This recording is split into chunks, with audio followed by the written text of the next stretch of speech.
সীমান্ত পরিস্থিতি জানাতে আমাদের সাথে লালমনিরহাট এবং নওগাঁ থেকে আমাদের সহকর্মীরা যোগ দিচ্ছেন। শুরুতেই যেতে চাই লালমনিরহাটে আছেন মাহফুজ বকুল।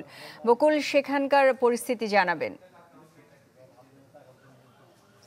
সুস্মিতা, লালমনিরহাটের এই দহগ্রাম একটি মুন্সিপাড়া এলাকা, এটাতে কিন্তু গতকাল সকাল থেকে স্থানীয়রা যেটি বলছিলেন যে গতকাল সকাল থেকে বিএসএফ জওয়ানরা তারা এখানে কাঁটাতারের বেড়া দিচ্ছিলেন সেখানে নোম্যান্স ল্যান্ডের ভিতরে, যেহেতু আন্তর্জাতিক আইন অনুসারে সীমান্তের 100 গজের 150 গজের ভিতরে কিন্তু কোনো ধরনের স্থাপনা করবার সুযোগ নেই, নিয়ম নেই। এটি কিন্তু অবজ্ঞা করে বিএসএফ এখানে কাঁটাতারে বেড়া দিচ্ছেন। তার পিছনে কিন্তু যখন তার পরবর্তীতে আমরা যেটুকু তথ্য পেয়েছি, বিজিবি জওয়ানরা যখন এটাতে বাধা দিয়েছেন, প্রথমে তারা কিন্তু কাজ স্থগিত করেছিলেন, পরবর্তীতে আবারও তারা স্থানীয় লোকজন সাথে করে নিয়ে এসে কাঁটাতারের বেড়া দেওয়ার চেষ্টা করছেন।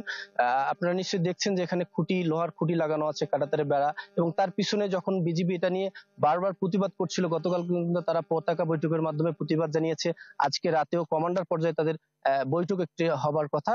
প্রতিবাদের পর তারা কিন্তু এক প্রকার আক্রমণাত্মক ভঙ্গি নিয়েছে এবং তার পিছনে উঁচু মাটি ঢিলা দেখা যাচ্ছে, তার পিছনে কিন্তু তারা বাংকার তৈরি করছেন। সেই জায়গা থেকে বিজিবিও এই এলাকাতে সতর্ক অবস্থান নিয়েছে। প্রচুর বিজিবি এখানে মোতায়েন করা হয়েছে। বিজিবি যারা ঊর্ধ্বতন কর্মকর্তা রয়েছেন তারা এই এলাকায় আসছেন, দেখভাল করছেন, খোঁজ খবর নিচ্ছেন, এবং তারা যেটি বলছেন যে এখানে তারা গতকাল আমরা যেটি বিভিন্ন সূত্রতে জানতে পেরেছি, বিজিবি এবং বিএসএফ এর বৈঠকে এটা নিয়ে প্রতিবাদ জানানোর সময় তখন কিন্তু বিএসএফ এর সদস্যরা তারা বলছিলেন যে 2010 সালের এই এলাকার একটি চুক্তি মোতাবেক, এই দহগ্রামের একটি চুক্তি মোতাবেক তারা কিন্তু এই কাঁটাতারে বেড়া নির্মাণ করছিলেন, এরকম কথাবার্তা বলছেন, এবং বিজিবি সবসময় প্রস্তুত রয়েছে এবং তারা প্রতিবাদ জানাচ্ছে। এই ছিল লালমনিরহাটের দহগ্রাম থেকে সর্বশেষ। সুস্মিতা, ধন্যবাদ মাহফুজ বকুল। এবারে যেতে চাই নওগাঁয়। বস্তাবর সীমান্তে কাঁটাতার নির্মাণ না করার কথা জানিয়েছে বিএসএফ। এ বিষয়ে জানাতে হারুনুর রশিদ চৌধুরী যোগ দিচ্ছেন। হারুন, ওখানকার সর্বশেষ পরিস্থিতি জানাবেন।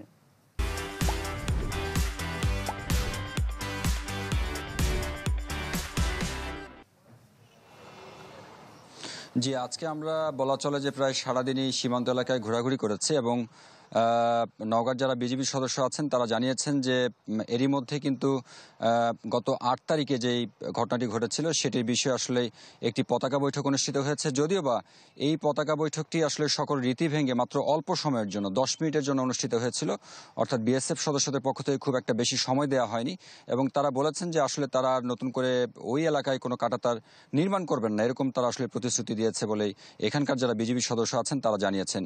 এবং এই ঘটনার পর আসলে আশপাশে যে গ্রামগুলো আছে সেগুলোতে খানিকটা উৎকণ্ঠা বিরাজ করছে, এবং যদিও বা বিজিবি সদস্যদের পক্ষ থেকে বলা হয়েছে যে আসলে ভয়ের কিছু নেই, কারণ তারা দিন এবং রাতে 24 ঘন্টায় আসলে তারা তাদের যে টহল সেটি জোরদার করেছে সেই এলাকাগুলোতে। পাশাপাশি স্থানীয় লোকজন বলেছেন যে আসলে হঠাৎ করে বিভিন্ন জায়গায় বিএসএফ এর পক্ষ থেকে যে কাঁটাতার নির্মাণের যে উদ্যোগগুলো নেওয়া হচ্ছে সেটি আসলে তারা একটি প্রশ্ন করেছে যে কি কারণে তারা নিচ্ছে, সেই বিষয়টি দেখবার জন্য আসলে যারা বিজিবি সদস্য তাদেরকে একটি অনুরোধ জানিয়েছে। মোটামুটি এরকমটা ছিল। এরপরে আসলে এখন পর্যন্ত বলা চলে যে নওগাঁর যে সীমান্ত পরিস্থিতি সেটি মোটামুটি শান্ত আছে। নতুন কোনো ঘটনা ঘটলে নিশ্চয় জানানো হবে। সুস্মিতা।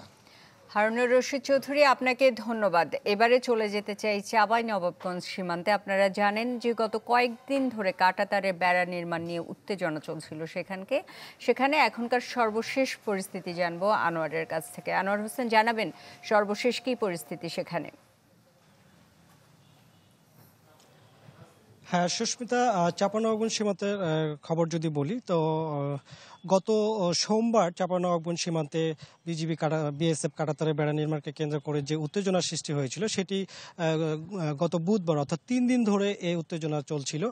পরবর্তীতে গত বুধবার দুপুরে বিজিবি এবং বিএসএফ এর মধ্যে পতাকা বৈঠক অনুষ্ঠিত হয় 3য় দফায়, এবং সেই পতাকা বৈঠকে সীমান্তে কাঁটাতারের বেড়া নির্মাণ বা কোনো স্থাপনা নির্মাণের ক্ষেত্রে উভয় দেশের সমঝোতার ভিত্তিতে সেটি হবে এমন সিদ্ধান্তে আসার পরই সীমান্ত এলাকা থেকে বিজিবি এবং বিএসএফ তাদের যে অতিরিক্ত জনবল সেটি সরিয়ে নেয়। এর পাশাপাশি আশপাশের জনগণ যারা বিজিবি এবং বিএসএফ এর পাশে এই অবস্থায় দাঁড়িয়েছিল তাদেরকেও সরিয়ে নেওয়া হয়, এবং গত 3 দিন ধরে আমরা লক্ষ্য করেছি সীমান্তে যে বর্তমানে পরিস্থিতি স্বাভাবিক রয়েছে, কোনো ধরনের কোনো উত্তেজনাকর পরিস্থিতি নেই। এবং আমরা আজকেও সকাল থেকে দেখেছি যে স্থানীয় যারা জনগণ রয়েছে যাদের সীমান্তে ফসলি জমি রয়েছে তারা ফসলের জমিতে কাজকাম করছেন এবং কোনো ধরনের আশঙ্কা বা আতঙ্ক ছাড়াই, এবং তারা আমাদেরকে তিনিও জানিয়েছেন যে বিজিবি যেমন এই মুহূর্তে সতর্ক অবস্থানে রয়েছে সীমান্তে, তেমনি সাধারণ জনগণও বিজিবির পাশে থেকে তারা বিষয়গুলো পর্যবেক্ষণ করছে যে রাতের আধারে যদি বিএসএফ আবারও কাঁটাতারের বেড়া নির্মাণ করে কিনা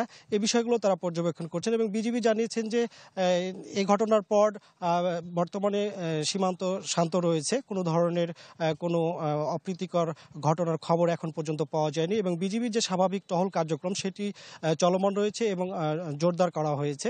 তো স্থানীয় জনগণ তারা জানিয়েছে যে ভারত যদি আবারও তাদের এই আগ্রাসন চালিয়ে যায় তাহলে আবারও তারা বিজিবির পাশে থেকে বিজিবিকে সহায়তা করবে এবং সীমান্ত অবৈধ কাঁটাতারের বেড়া নির্মাণ বন্ধে তারা সোচ্চার রয়েছে। তো সুস্মিতা, এই ছিল চাঁপাইনবাবগঞ্জ থেকে সবশেষ। আনোয়ার হোসেন, আপনাকে ধন্যবাদ। চাঁপাইনবাবগঞ্জের সীমান্ত পরিস্থিতি জানাচ্ছিলেন আনোয়ার হোসেন।